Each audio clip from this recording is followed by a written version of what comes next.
अस्सलाम वालेकुम dear students, welcome to YouTube channel physics by AR। Dear students, हम study कर रहे हैं फिज़िक्स 11 के चैप्टर नंबर 3 को, जिसका नाम है मोशन एंड फोर्सेस।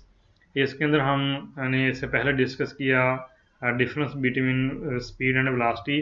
आज के लेक्चर के अंदर हम स्टडी करेंगे what is acceleration and what are the types of acceleration, और एक्सेलरेशन के हवाले से जो डिफरेंट स्पेशल केसेस हैं उनको एक्सप्लेन किया जाएगा। तो आइए आज का लेक्चर शुरू करते हैं। सबसे पहले हम देखते हैं कि what is meant by acceleration. तो डेफिनेशन के मुताबिक एक्सेलरेशन जो होता है ये मेजर करता है कि how fast speed velocity is changing with time, यानी स्पीड के अंदर टाइम के लिहाज से कितनी तेज़ी से चेंज आती है, यानी वो कितनी तेज़ी से इंक्रीज होती है या डिक्रीज होती है, इसको हम एक्सेलरेशन कहते हैं। यानी फॉर एग्जांपल एक गाड़ी है, वो अपनी स्पीड जो है 30 किलोमीटर पर सेकंड जो है वो पर आवर गेन कर लेती है 1 मिनट के अंदर। एक गाड़ी है वो 60 किलोमीटर पर आवर गेन करती है 1 मिनट के अंदर, और एक गाड़ी जो है वो 120 किलोमीटर पर आवर गेन कर लेती है 1 मिनट के अंदर। तो इन तीनों में क्या डिफरेंस है? ऐसी गाड़ी जो 30 किलोमीटर पर सेकंड गेन करती है 1 मीटर के अंदर, उसकी वेलोसिटी में चेंज 30 किलोमीटर पर आवर आई है 1 मिनट के अंदर, जबकि दूसरी गाड़ी जो 0 से स्टार्ट लेकर 60 किलोमीटर पर आवर पे पहुंची है उसमें चेंज 60 किलोमीटर है, और जो 120 किलोमीटर पर आवर गेन कर गई है इट मीन कि उसकी स्पीड के अंदर चेंज जो है 1 मिनट के अंदर 120 किलोमीटर पर आवर आई है। अब इस चेंज को हम कहते हैं rate of change of velocity of a body is called acceleration. तो ये एक्सेलरेशन जो होता है ये स्पीड यानी वेलोसिटी जो है वो उसकी मैग्नीट्यूड में चेंज आने या उसकी डायरेक्शन में चेंज आने, दोनों सूरतों में हो सकता है। ज़ाहिर है एक्सेलरेशन एक चेंज इन वेलोसिटी है जो कि वेक्टर क्वांटिटी है, तो एक्सेलरेशन भी एक वेक्टर क्वांटिटी होगी, और इसकी डायरेक्शन जो है वो चेंज यानी डेल्टा वी के अलॉन्ग होगी। तो आइए इसको मज़ीद एक्सप्लेन करते हैं। What is acceleration? If velocity of a body changes either in magnitude or in direction or both, then it is said to have acceleration। अगर एक बॉडी जो है वो चेंज करता है अपनी मैग्नीट्यूड और या डायरेक्शन या दोनों को, तो उसमें एक्सेलरेशन आ जाता है। For example, for a freely falling body the velocity changes in magnitude and hence it has an acceleration. यानी ऐसे ऑब्जेक्ट जो फ्री फॉलिंग होते हैं उनकी डायरेक्शन तो चेंज नहीं हो रही, लेकिन उसकी स्पीड चेंज ही वेलोसिटी चेंज हो रही है, इसलिए उनके अंदर एक्सेलरेशन है। एक और मिसाल देखें, for a body moving around a circle path with a uniform speed. अब स्पीड से मुराद क्या है? मैग्नीट्यूड ऑफ वेलोसिटी है। The velocity change in direction and hence it has an acceleration. ऐसे for a projectile whose trajectory is parabola, the velocity changes in magnitude and direction and hence it has acceleration. Projectile motion के अंदर direction के साथ साथ velocity की magnitude भी change हो रही होती है। The acceleration and velocity of body need not to be in the same direction. और ये कोई ज़रूरी नहीं होता कि जिस डायरेक्शन में वेलोसिटी उसी डायरेक्शन में एक्सेलरेशन होगा। इसको हम अभी थोड़ी देर में एक्सप्लेन करते हैं कि इसकी डायरेक्शन क्या होगी। फॉर एग्जांपल, जब बॉडी को थ्रोन वर्टिकली अपवर्ड किया जाता है तो इस सूट में ऑब्जेक्ट जो है वो ऊपर की तरफ जा रहा होता है, लेकिन एक्सेलरेशन जो है वर्टिकली डाउनवर्ड होता है। तो यानी ये बात बड़ी इंपॉर्टेंट है कि वेलोसिटी और एक्सेलरेशन का ये ज़रूरी नहीं कि एक ही डायरेक्शन में होना, हो भी सकते हैं और नहीं भी। तो इनको एक्सप्लेन करने हैं कब होंगे और कब नहीं होंगे। एक्सेलरेशन की डेफिनेशन जैसे पहले बयान की जा चुकी है, acceleration is the rate of change of velocity. अब यहाँ पर दो टर्म्स आ रही हैं, जिसमें नंबर 1 को लिखा गया पॉजिटिव एक्सेलरेशन। पॉजिटिव एक्सेलरेशन कब होगा? If velocity of the body is increasing it is said to be positive acceleration. ऐसी सूरत में जो वेलोसिटी और एक्सेलरेशन है वो पैरेलल होंगे, यानी एक्सेलरेशन और velocity are in the same direction. तो ये याद रखना है आपने कि व्हेन वेलोसिटी इंक्रीज कर रही होगी, ऐसी सूरत में एक्सेलरेशन की डायरेक्शन वही होगी जो वेलोसिटी की है, यानी acceleration and velocity will be parallel. और दूसरी चीज़ जो है वो नेगेटिव एक्सेलरेशन है। यहाँ डेफिनेशन में देखें, if velocity is increasing, acceleration is said to be positive acceleration।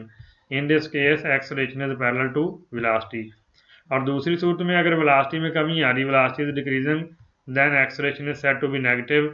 इसको डीसेलरेशन का नाम भी देते हैं या रिटार्डेशन का नाम भी देते हैं।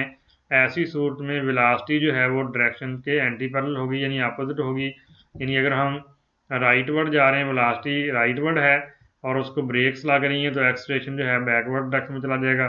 और अगर गाड़ी जो है उसकी स्पीड में इजाफा हो रहा है तो अब एक्सेलरेशन वेलोसिटी की डायरेक्शन में ही हो जाएगा। सामने फिगर देखें, इसमें हमारे पास जो है एक जो है पार्टिकल उसकी वेलोसिटी v1 थी और दूसरे की v2 थी, तो change in velocity v2 means v1 है। तो इसकी मदद से हम एक्सेलरेशन जो है उसकी एवरेज जो है फार्म उसको भी फाइंड कर सकते हैं, और दूसरा यहाँ से आपको वेलोसिटी की डायरेक्शन का भी आइडिया हो जाएगा। फिगर में देखें, अगर हमारे पास यहाँ पर जो v2 is greater than v1 है, यानी वेलोसिटी में इजाफा हो रहा है, तो तब डेल्टा v जो होगा वो पॉजिटिव आएगा और एक्सेलरेशन भी पॉजिटिव होगा। लेकिन अगर आपका v2 v1 से लेस हो जाए, यानी v1 is greater than v2 हो जाए, यानी इनिशियल वेलोसिटी ज़्यादा हो जाए और फाइनल कम हो जाए, यानी वेलोसिटी में कमी आ रही हो, तो यहाँ से देखेंगे तो डेल्टा v नेगेटिव हो जाएगा, और जब डेल्टा v नेगेटिव होगा तो ऑटोमेटिकली एक्सेलरेशन भी नेगेटिव हो जाएगा। एवरेज एक्सेलरेशन क्या है? डेफिनेशन के मुताबिक ए एवरेज बराबर है v2 minus v1 over t2 minus t1। Diagram के मुताबिक यानी final velocity minus initial velocity over total time, तो उसको हम एवरेज वेलोसिटी एवरेज एक्सेलरेशन कहते हैं, या इसको हम यूँ भी लिख सकते हैं ए एवरेज बराबर है delta v over delta t, यानी rate of change of velocity के इक्वल होता है। The acceleration of a particle at any instant और at any point is called instantaneous acceleration. अगर हम जस्ट एक सिंगल पॉइंट की बात करें तो एक सिंगल पॉइंट के ऊपर जो एक्सेलरेशन होगा या एक in very short time interval का जो एक्सेलरेशन होगा उसको हम इंस्टेंटेनियस एक्सेलरेशन का नाम देंगे। मैथमेटिकल देखें इसको कैसे लिखेंगे, ए बराबर है limit delta T approaches to zero delta V over delta T, ये इंस्टेंटेनियस एक्सेलरेशन की सिंबल है। या इसको हम ऐसे भी लिख सकते हैं कि ए बराबर है D V over D T. ये हायर क्लासेस के अंदर टर्म यूज़ होती है जिसको हम डेरिवेटिव भी कहते हैं। तो डेरिवेटिव जो होता है उसके अंदर ऑलरेडी ये चीज़ डिफाइंड की होती है कि जो हमने डिनोमिनेटर लिया हुआ है जिसको डी टी कहा गया है, इस पर ये लिमिट ऑलरेडी अप्लाई की हुई है, और हमने इसके बहुत ही स्मॉल इंटरवल किए हुए हैं कि जिनके अंदर ऊपर वाली चीज़ जो है उसमें बहुत स्मॉल चेंज आ रही है। या इसको ऐसे भी लिख सकते हैं कि ए बराबर है D two S by D T square. ये असल में डिस्प्लेसमेंट का सेकंड डेरिवेटिव बनता है, यानी ये फर्स्ट डेरिवेटिव है और ये सेकंड डेरिवेटिव है, तो इसको हम rate of change of velocity या इसको in double rate of change of displacement का नाम भी दे सकते हैं एक्सेलरेशन को। और यहाँ से इसका यूनिट जो है वो भी डिफाइन किया जा सकता है, जैसा कि यहाँ ऊपर वेलोसिटी है नीचे टाइम है।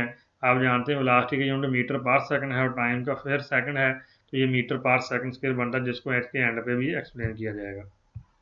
For a body moving with uniform acceleration the average velocity is, अगर हमारे पास बॉडी जो है यूनिफॉर्म एक्सेलरेशन से चल रहा है तो उसकी एवरेज वेलोसिटी का ये फार्मूला होगा वी एवरेज, यानी initial velocity plus final velocity over 2, तो एवरेज वेलोसिटी आ जाएगी। नोट, एक्सेलरेशन के मतलब यानी छोटी छोटी बातें जो कि बहुत ज़्यादा बाज़ का MCQs के हवाले से पेपर में आ जाती हैं कि acceleration is a vector quantity, acceleration एक वेक्टर क्वांटिटी है।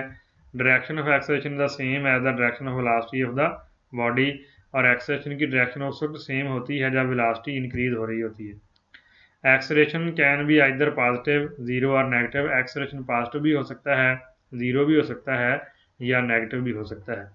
अब पॉजिटिव नेगेटिव का जिक्र पहले हो चुका कि अगर वेलोसिटी इंक्रीज कर रही तो एक्सेलरेशन पॉजिटिव होगा, ऐसी सूरत में एक्सेलरेशन की डायरेक्शन वेलोसिटी की डायरेक्शन में होगी। और अगर वेलोसिटी की मैग्नीट्यूड या डायरेक्शन बोथ सेम है तो फिर उनके अंदर चेंज ज़ीरो होगी, ऐसी सूरत में एक्सेलरेशन ज़ीरो होगा। नेगेटिव कब होगा? अगर वेलोसिटी डिक्रीज कर रही है तो ऐसी सूरत में एक्सेलरेशन नेगेटिव होगा, जिसको रिटार्डेशन या डीसेलरेशन भी कहते हैं। Acceleration of a body is zero when it moves with uniform velocity, अगर वेलोसिटी यूनिफॉर्म है, यकसा है, या इंस्टेंटेनियस वेलोसिटी या एवरेज वेलोसिटी सेम रहती है तो ऐसी सूरत में एक्सेलरेशन ज़ीरो होगा। एक्सेलरेशन इज मेजर्ड इन, इसका जो यूनिट है वो क्या होगा? सेंटीमीटर पर सेकंड स्क्वायर, या इसको हम लिखेंगे cm(s-2), ये सेंटीमीटर ग्राम सिस्टम के अंदर होता है, और SI सिस्टम के अंदर मीटर पर सेकंड स्क्वायर है, या इसको ms-2 से ज़ाहिर करते हैं। यह किलोमीटर पर आवर स्क्वायर भी होता है प्रैक्टिकल लाइफ के अंदर। When distance and time are involved as a large, यानी जब टाइम और डिस्टेंस बहुत ज़्यादा हों तो फिर हम उसको किलोमीटर में भी ले सकते हैं। अब हम इसके कुछ मेजर क्वेश्चन जो हैं, जो आम तौर पे आपके शॉर्ट क्वेश्चन के हवाले से आ सकते हैं या MCQs के हवाले से आ सकते हैं, उनको डिस्कस करते हैं। जिसमें से पहला हमारा सवाल है, body can have zero velocity and non zero acceleration. Body जो है उसका जो है वेलोसिटी ज़ीरो हो सकती है और एक्सेलरेशन ज़ीरो नहीं हो सकता। तो इसकी एग्जांपल देखें, for a particle projected vertically up velocity at the highest point is zero but acceleration is negative g which is also constant but velocity is changing. ये उसने उसकी एक एग्जांपल बयान की है कि वेलोसिटी ज़ीरो है लेकिन एक्सेलरेशन ज़ीरो नहीं है। तो इसके लिए एक और एग्जांपल भी आप जो है उसको रिमाइंड रख सकते हैं, उसको या तो आप नोट फरमा लें। वो ये है कि वैन यानी कोई भी बॉडी जो है या कार है, इसको हार्ड ब्रेक्स लगाई जाएं और वो रुक जाए, जिस वक्त रुकती है बिल्कुल एन उस इंस्टेंट के ऊपर उसकी वेलोसिटी ज़ीरो होती है लेकिन एक्सेलरेशन ज़ीरो नहीं होता। तो इसको लफ्ज़ों में हम यूँ बयान कर सकते हैं कि when a car is stopped by hard brakes at that moment its velocity is zero but acceleration is not zero. यानी जब किसी गाड़ी को बड़ी सख्त ब्रेक लगाई जाती है और वो स्टॉप कर जाती है, तो उस लम्हे जिस लम्हे वो स्टॉप करती है उस वक्त उसकी वेलोसिटी ज़ीरो हो चुकी होती है लेकिन अभी तक उसका एक्सेलरेशन ज़ीरो नहीं होता। तो ये भी इसकी एक एग्जांपल है कि जिसमें वेलोसिटी ज़ीरो है लेकिन एक्सेलरेशन ज़ीरो नहीं है। और जो यहाँ बयान की गई उसके अंदर के पार्टिकल को आपने अपवर्ड थ्रो किया तो आप जानते हैं हाईएस्ट पोजीशन वो होती है जहाँ पर जाकर वेलोसिटी ज़ीरो हो जाती है लेकिन उसका एक्सेलरेशन जो है वो कांस्टेंट रहता है। ये सिर्फ यानी वर्टिकल मोशन के अंदर है। तीसरा एक और सवाल किया जाए, फिर body has uniform speed it may have acceleration, कि अगर बॉडी की स्पीड यूनिफॉर्म है तो उसका एक्सेलरेशन हो सकता है which is cause by change in direction, जो कि डायरेक्शन की वजह से हो सकती है। इसकी मिसाल सर्कुलर मोशन की है।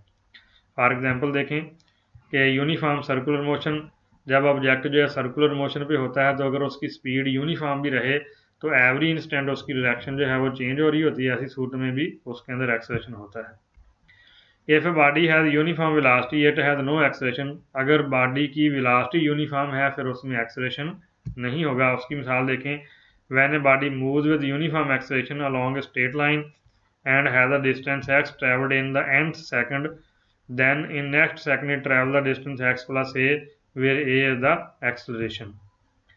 Acceleration of a free fall in vacuum is uniform and is called acceleration due to gravity।